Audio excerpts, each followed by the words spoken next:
Hey there, it's great to see you again.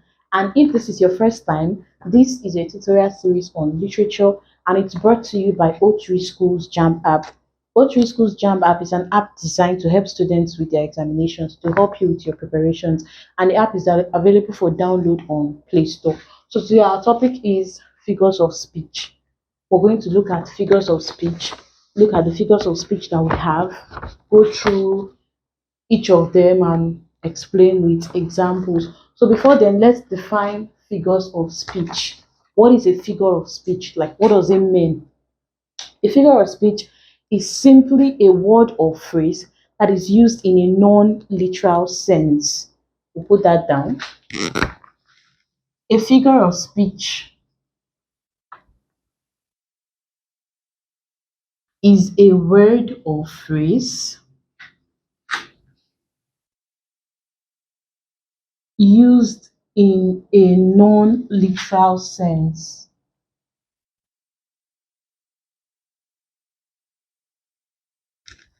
A figure of speech is a word or phrase used in a non-literal sense. What that means is simply an extraordinary way of presenting a statement. Like, I mean, the statement means more than what you see, more than what is represented. There is more to it. That tells us that extra brain work is required to decode the message that the statement, the word or phrase means, just more than what you can read. There is an underlying meaning. We refer to it as a figure of speech. When you use it in a non-literal sense, literal means just on the surface, as you read it out, that's how you take it. But for figure of speech, it means more than is represented. Now, when you use a figure of speech to evoke, we call it imagery. I'm trying to explain imagery. Is the use of figure of speech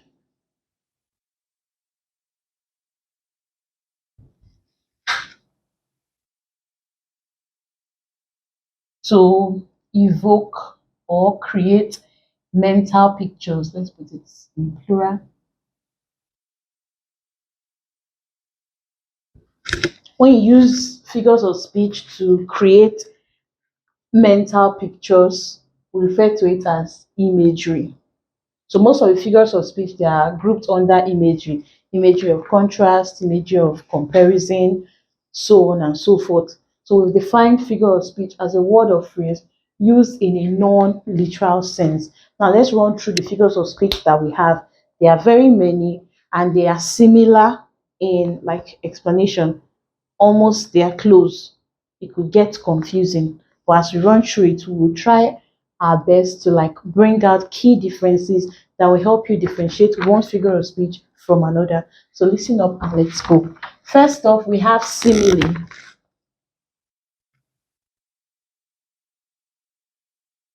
The first figure of speech we're going to look at is simile.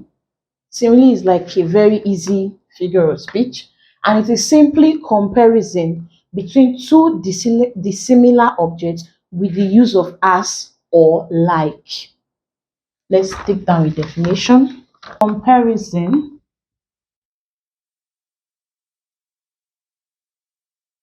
of two dissimilar objects.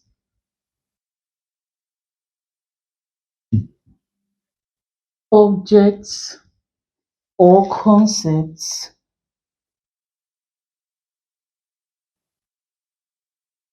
using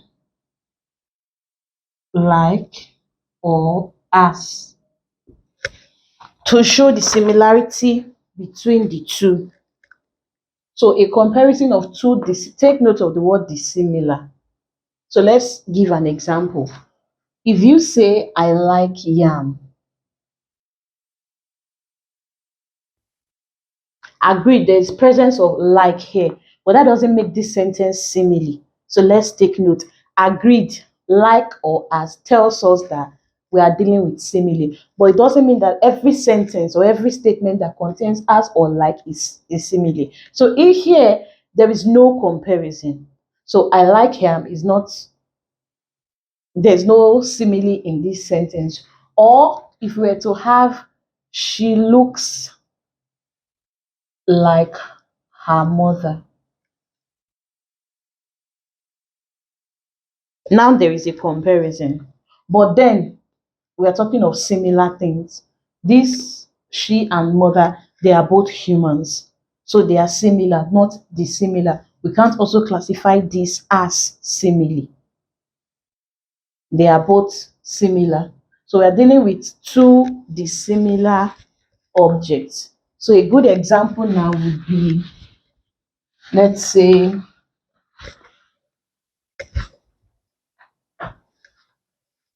he moves like a deer.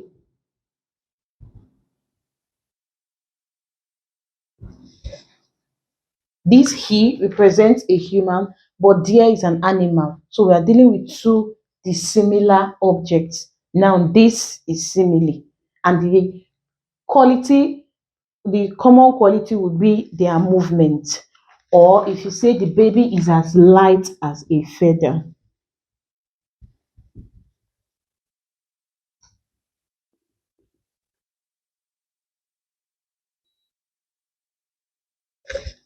The baby and feather are two different objects, not similar in any way.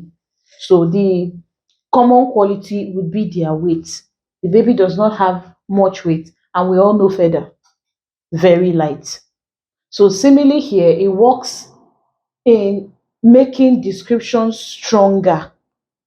If you just say the baby doesn't have weight, you've not really explained much. But by the time you say the baby is as light as a feather, you are giving the person you're talking to a mental picture of just how light the baby is. So when the person actually sees the baby, like, oh yes, that's true, the way you explained it. So simile helps to make descriptions stronger. Writers can use this to draw readers in, or the audience, so they really understand or have a better picture of what the writer is trying to pass across.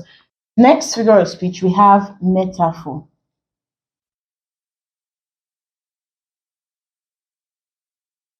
Metaphor, like simile, draws comparison, but the difference is that metaphor doesn't use like or as. It is just a direct comparison of two dissimilar objects. Take note again, dissimilar objects, just direct comparison. Put a definition there. Said is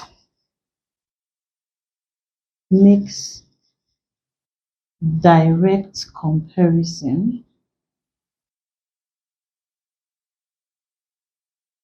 between two dissimilar things.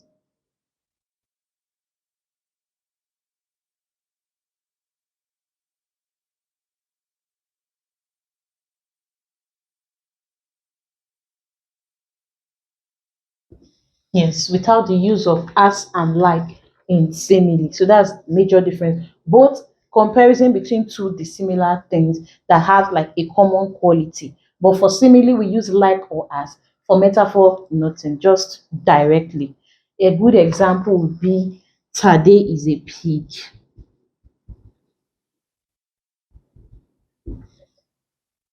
So you're not saying Tade is like a pig. So that would be simile. Or you're just going straight, Tade is a pig.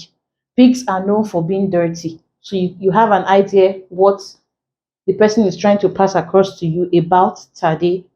Tade is not clean. Or when you say he's the black sheep of the family,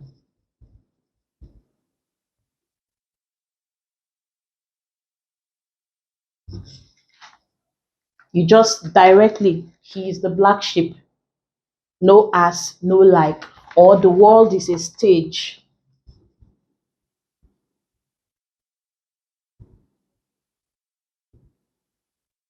Not the world is like a stage. That would now be simile. The world is a stage. Now, most expressions are metaphors. Metaphor is like very common, the most common figure of speech, metaphor. And like simile, it also helps in making descriptions stronger. Another figure of speech you're going to look at is synesthesia.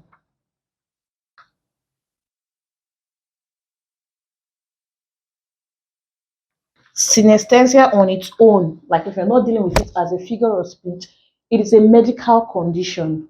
where one of the senses stimulates another sense. I mean, the five senses that we have: sense of smell, sight, hearing, taste, and I guess feel or touch. So the five senses. So synesthesia is a medical condition whereby one triggers or stimulates another. So this figure of speech comes from that medical condition. It is not a figure of speech whereby the writer expresses concepts, or let's say ideas or statements, in such a way that they appeal to more than one of the senses. Let's put a definition there. We say it's a technique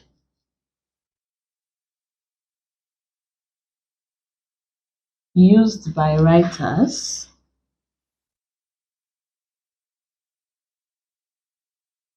to present ideas or characters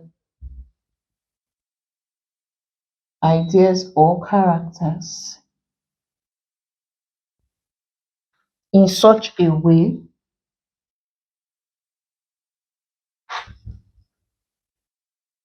that it appeals to more than one sense.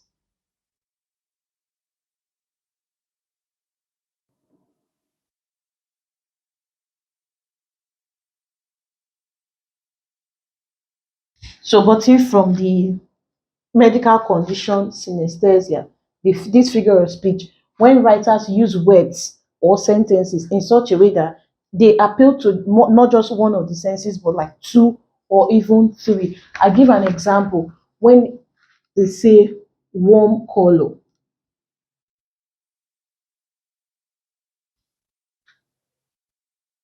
this phrase warm color, ordinarily when you hear warm, your mind goes to temperature. If it is not too hot or not too cold, you say it is warm. But color is something that we see. Now you bringing these two words together, it now as if you're trying to like blend the senses of sight and feeling. So that's it. Warm color or bitter cold.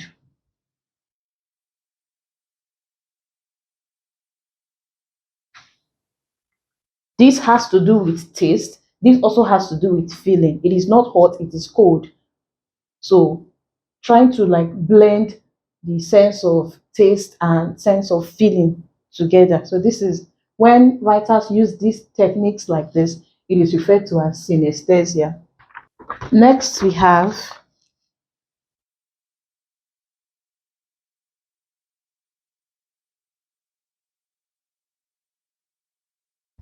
antonomasia. This figure of speech has to do with replacing proper names, like names of people, with descriptive phrases or words, as the case may be. It's mostly used, first we write the definition, is the use of descriptive phrases, words, or phrases to replace proper names.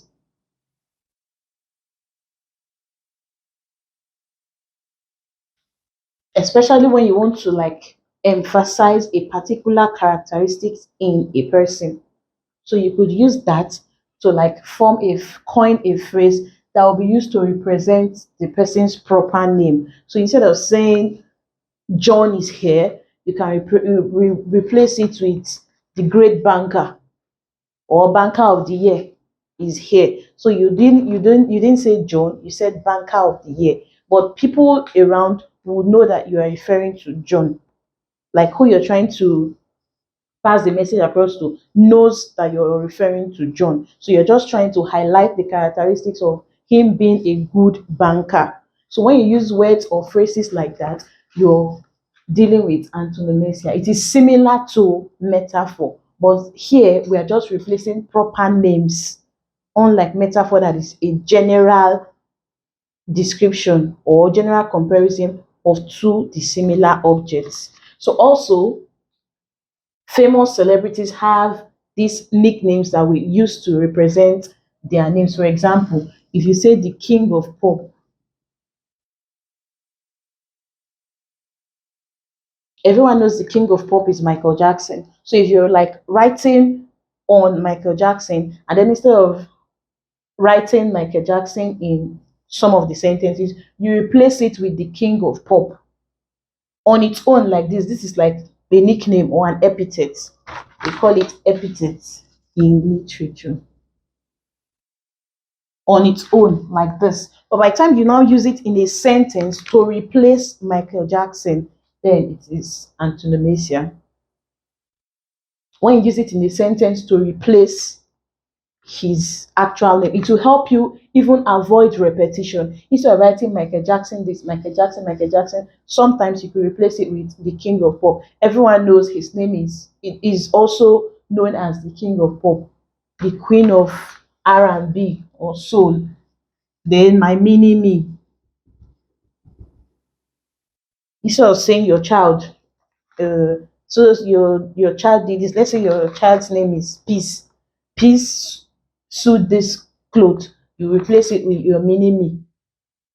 That is antonomasia. Using descriptive words or phrases to replace proper names. At least if I tell someone my mini me, you already know that I'm talking about my daughter. So whether I mention her name or not, you already know that I'm using this to replace her name. So that is antonomasia. Take note, on its own, they are epithets. But when you use them to replace proper names in sentences, we now have antonomasia. So take note, if you are using this in writing, like writers, either they explained previously in the work or it's a general concept, a commonly known, let's say, moniker or epithet, so that readers don't get confused and like along the line they are saying a name, a descriptive word or phrase, and they have to like, so who's this person? Who is this trying to represent? Confusion should be avoided as much as possible.